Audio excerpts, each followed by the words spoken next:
there are good game soundtracks. There are great game soundtracks. And then there's Street Fighter 3 Third Strike's soundtrack. One of the most iconic OSTs in gaming history wasn't always the massive hit that it is today. Quite the winding road, like Ryu's journey up a mountain to train for the next 3 months. In the rain, both ways. So what exactly is the legacy of this incredible collection of tracks? How did it influence game music of the time and since? And what makes this soundtrack tick from an actual music production standpoint? And really, is it as good as everyone says? I'm the Gamersician, a rapper and producer with over 20 years of experience, and today we gotta talk. This is the definitive Third Strike OST breakdown. Let's go.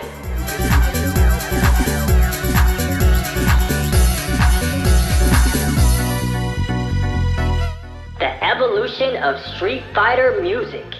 The landscape for music in video games was changing in the late 90s and early 2000s. Street Fighter had long since been known for its incredible tunes. The classic series featured orchestral and melodic rock stylings. Think Yoko Shimomura's iconic work on tracks like the Guile theme and Chun-Li's theme as well, which had a distinct mix of orchestral stylings and more traditional Japanese influences. But as the series entered its new era, it was time for a change. The original Street Fighter 3 New Generation came out in 1997 and had a decidedly different musical style. It felt more like a studio jam session with heavy emphasis on live instrumentation such as electric piano, brass, and slap bass. Jazzy, funky, with a light shimmer of electronica. This one set a smooth experimental tone, but lacked some of the identity that we come to know and love. It did give us, however, the first version of Jazzy NYC, so I'm calling that a victory. We may not have loved Alex, but that's one of the Street Fighter songs now.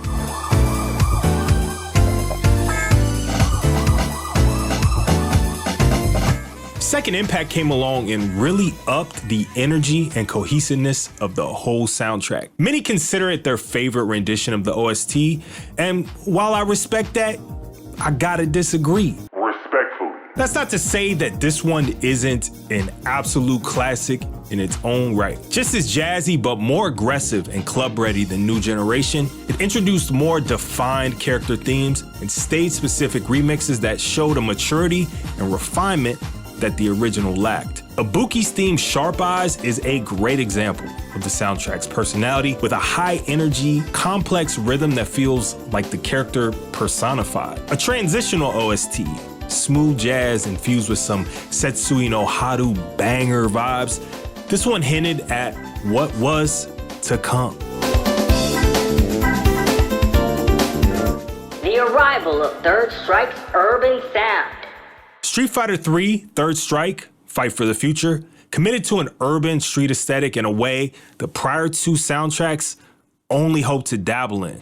Hip-hop, drum and bass, house. Third Strike took risks that were pretty unique at the time. As part of the late 90s revolution in funky house and jungle track scene in games like Ridge Racer Type 4, Bust the Groove, and eventually Jet Set Radio, this was the renaissance in gaming music, tied to the late 90s and early 2000s PS2 and Dreamcast aesthetic. The emphasis here was on the breakbeat, heavily inspired by club culture, skate culture, and general urban culture all around. I hadn't quite started rapping when I first heard those opening bars.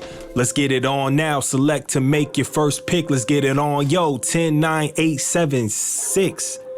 But to tell you, I was inspired by the way it combined two of my favorite things, gaming and hip-hop, would be an understatement. This era prioritized style, rhythm, and heavy vocals, feeling like the culmination of what CD quality sound from the previous generation could do. The space to include fully realized tracks that weren't just loops made this feel brand new, special as hell. But why was that? Well, I got the picture. The composition and production behind the soundtrack.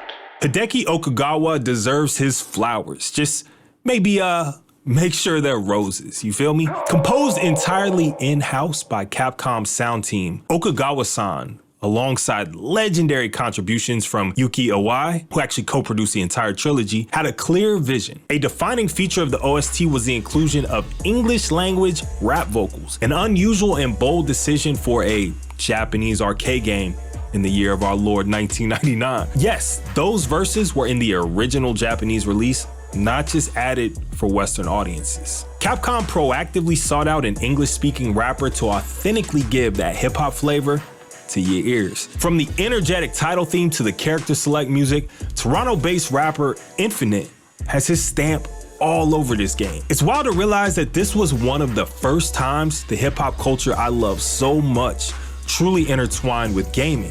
That's part of the charm and appeal of Third Strike to me personally. Now, Okagawa was the lead composer and overall producer of the OST, composing and arranging nearly every track. Per developer notes, he did, quote, whatever he wanted to do with this shit. And it showed in the carefree and vibrant nature of the project. With Okagawa's direction, the sound team bent genres further than even Second Impact could ever hope to. Unmistakable hip-hop elements like scratching, heavy sampling via the breakbeats and samples, and funk-infused bass lines permeate this soundtrack wonderfully. The sound team sampled iconic house beats, such as the Amen breakbeat from multiple songs,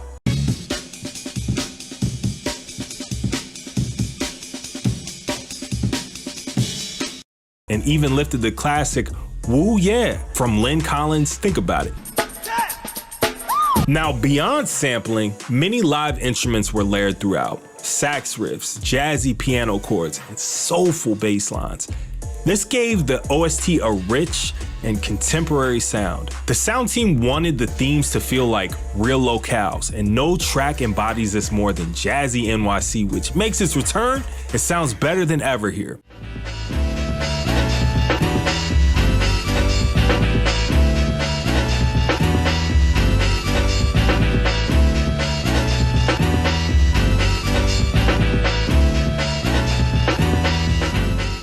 But what about those bars? The role of Infinite. Desmond Infinite Francis, born in Toronto, was selected because of his ability to rap over fast-paced beats, something a lot of rappers of the time avoided. A lot of 90s hip-hop was slower BPM, so things in the 90s typically, but Third Strike featured tracks well into the hundreds. When Infinite auditioned, he rapped on that fast beat and stayed on it. The beat that they put on for you to rap on, you didn't know what it was gonna be. Okay. So it was some fast video game, like some fast 100 and some tempo. And they contacted him the next day asking if he was interested in contributing. He was tasked with writing 3 full vocal tracks. Third Strike, the opening theme, Let's Get It On, the iconic character select theme, and Moving On, the end credits theme. All 3 of these were written in under 24 hours. The next day, my guy was in the studio recording with Okagawa and the crew. They told me on a Sunday that you have studio tomorrow. Like, we're gonna go to studio, we want you to record 3 songs. Yeah. That wasn't even written yet. So I'm like, how am I gonna do this? The language barrier made this a little tough, as the Japanese engineers didn't speak any English, but somehow everything was recorded in one go. That's some wild shit if you've ever been in a studio. It don't ever go like that. Hideki actually composed and arranged the music while Infinite wrote and performed. When I tell you, these are the best sessions, man. I was just talking about a session that I had with the fam way back in the day like this. I feel so good. Now look, I'll be 100% honest. I've never been the biggest fan of Infinite as a rapper. While he avoids much of the cheese that plagues this subgenre of rap and is a solid technical rapper, I think his lyricism leaves something to be desired, in my opinion. That might sound like I'm being a little bit of a hater, but I've always felt his rapping ability was slightly underwhelming. However, I'll say he fits these tracks like a glove, and they've become so iconic that it's hard to imagine anyone else there. He also got to voice the announcer. My guy was pulling double duty. So shouts to Infinite, because all of that said, this stuff's really grown on me. Classic. The samples behind the soundtrack. Hugo's theme, The Circuit, flips a drum sample from Eric B. and Rakim's Let the Rhythm Hit 'Em, and even samples itself by layering in the electric guitar from Ryu's Kobu. Say word.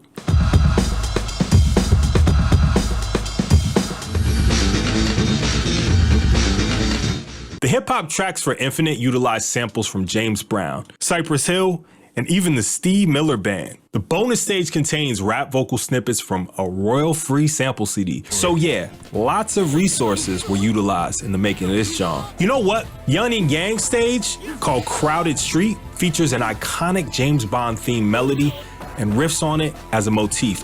You know what's crazy? Back in the day, I kept picking that up. I was like, bro, there's no way this is James Bond, but that doom, doom, doom, doom, it's true. It was interpolated to give the stage a cool cinematic vibe.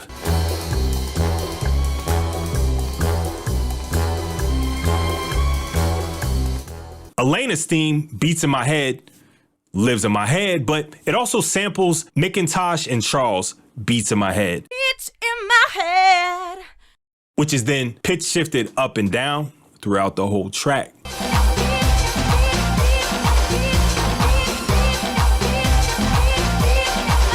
Akuma's stage Killing Moon is full of layered breakbeats and a flute sample.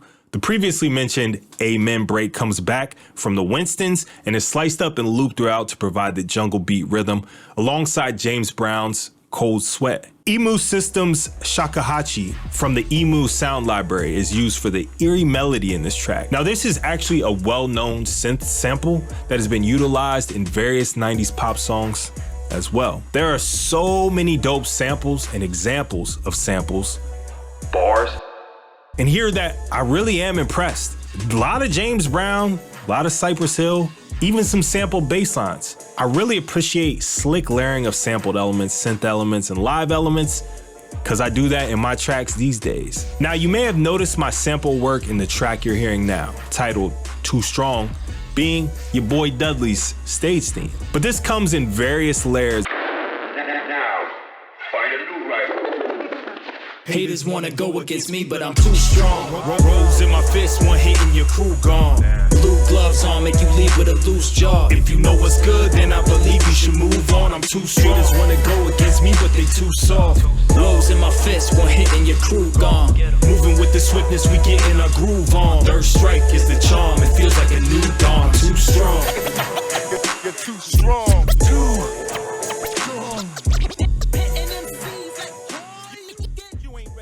Yeah, that's right. This is now a fully realized vocal track alongside the incredibly talented Amerigo Gazaway. Too Strong will be the lead single from my upcoming album, Better With Friends, due very, very, very soon. So follow the link in the card to get more info on this 17-track tour de force featuring so many incredible artists and musicians who collaborated with me on this. I haven't been this excited for an album of mine in ages. Reflector. So if you'd like to support the channel, this is a fantastic way to do it. Make sure to like, subscribe, and comment Too Strong down below if you're hyped as I am for this album. Legacy and influence of Third Strike.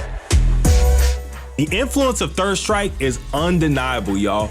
The mid to late 90s found games begin to incorporate genres outside of the norms. Games like Wipeout, Ridge Racer, and Tekken 3 were already experimenting with techno, drum, bass, and electronic funk. And while the first two renditions of Street Fighter 3 did dip their toes in such stylings, Third Strike pushed the envelope to the max. This wasn't just a couple token tracks that had hip-hop infusion.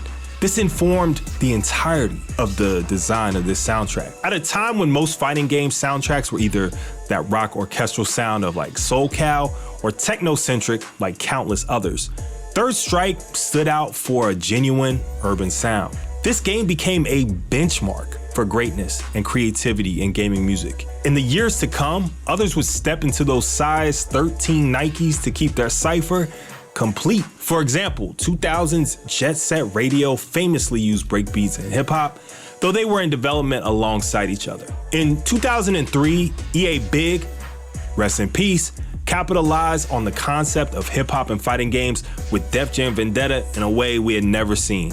Outside of that like Wu-Tang fighting game, which wasn't that good. This game, of course, pushed even further into the genre with real rappers and licensed tracks, but one could argue that Third Strike helped pave its way for mainstream appeal in a fighting game. Now, over time, Third Strike's OST has truly ascended to legendary status in the gaming community with hundreds of remixes, homages, tributes, and original songs such as Mine and Amerigo's. Where players are happy to see you go. Let me see what you really got. You really bought that life or you just all block. You really gonna do something, forget the small talk. I'll drop a rose by your feet and make your heart stop. It's time to show them your level like you the world boss. Either you in the top 6 or got crossed. If you want first place, you better lock in. If they be out here screaming, let's go Justin. And while Capcom's next mainline Street Fighters didn't immediately continue the rap vocal approach, 4 having a pop theme song and 5 leaning back into that orchestral electronic hybrid, the memory of Third Strike always lingered in the back of fans' minds and eventually did pop back up. Street Fighter 4 was promoted with a custom hip-hop track produced by the one and only Just Blaze, as well as having Lupe Fiasco involved in numerous public events. Street Fighter 6 takes it even further and feels like it's the direct successor to 3, with Lil Wayne in the original marketing materials, street-cultured infusions like graffiti and splashes of color like paint, and a main theme that features rap vocals called Not on the Sidelines. For my kinfolk, and I put on for my city from the intro. Fight! The return to hip-hop and trap-style beats spiritually echoed the GOAT Street Fighter 3 Third Strike. And every track they drop on all of these new characters bangs too, so they still at it. Third Strike, though, solidified the bond between hip-hop and fighting games in the more public space. Ahead of its time, it built a bridge between two very dissimilar and unlike things, infusing them into a smart package that stands the test of time to this day. Japan really has fucked with rap music for some time, haven't they? Now, looking back, Street Fighter 3 Third Strike did so much more than just flip the script on gaming music. It redefined what felt possible. When the game initially released in 1999, its soundtrack felt like a bold move in a genre that was often dominated by much more straightforward scores. It was a time when the gaming industry was beginning to embrace a broader range of musical influences, and Third Strike was right at the forefront of that change. The way it seamlessly blended hip-hop, drum and bass, house, and jazz was revolutionary. For the first time, the world of fighting games had a soundtrack that was more than just an accompaniment. It felt essential to the style of it. The breakbeats, the samples, the live instruments, and most notably, the English rap vocals added a raw energy that we hadn't really seen in games like this before. And it wasn't just about making something that felt cool. It was about creating an atmosphere that matched the intensity and street-level energy of the characters themselves. It's clear that the influence it had on the gaming world, and even beyond that into hip-hop culture, has been massive. From Jet Set Radio to Def Jam Vendetta, even into modern Street Fighter entries like 6, the DNA of Third Strike's soundtrack can still be felt over 25 years later. Those vibes were something else.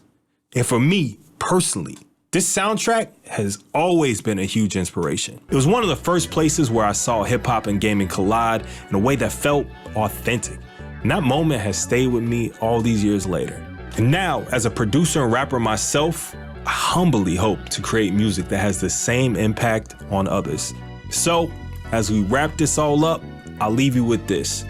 Street Fighter 3 Third Strike's OST deserves every single accolade placed upon its mantle. Its graffiti-covered mantle. Its place in gaming history is cemented. And every time I hear one of those tracks, I'm reminded of why it's such a cultural landmark. If you haven't already, give it another listen, because it is a masterpiece that still holds up damn near 3 decades later.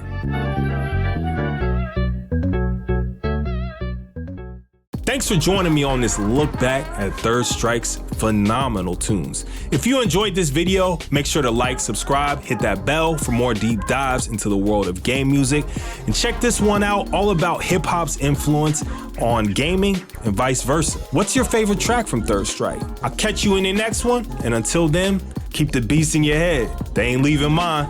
Peace.